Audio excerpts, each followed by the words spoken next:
საქართველოს სნოუბორდის დანაკრები მსოფლიო ჩემპიონატის გათამაშებაში მიიღებს მონაწილეობას საქართველოს სახელით მალხაზ ნაზღაიძე იასპარეზებს, რომელმაც ფინალური საგზურის მოპოვება თურქეთში საერთაშორისო ტურნირზე გამარჯვებით შეძლო. მან უმაღლესი შედეგი 50 ქულა აჩვენა.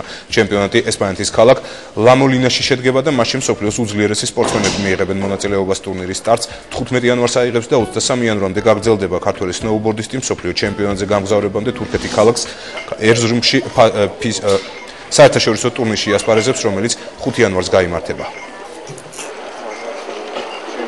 ჩვენ მოვიპოვეთ თურქეთში ფისის საერთაშორისო ტურნირზე ქულები 50 ქულა, რითაც მოვიპოვეთ საგზური მსოფლიო ჩემპიონატში წასვლის ლამოლინაში. ჩვენ შედეგი დავდეთ უკვე, რომ ჩვენ შეგვიძლია ჩვენი ქვეყანა წარმოადგენს სპორტსმენები და მსოფლიო ჩემპიონატზე ადრე აფრიალდე საქართველოს დროშა და ვასახელოთ საქართველოს. ფიზიკურად ვემზადები და ვარჯიშობ და რა ვიცი, აი სნოუბორდი მაქვს ცოტა ძველი მოდელი და ყველაფერს გავაკეთებ იმისთვის რაღაცა შედეგი მაინც ვაჩვენოთ.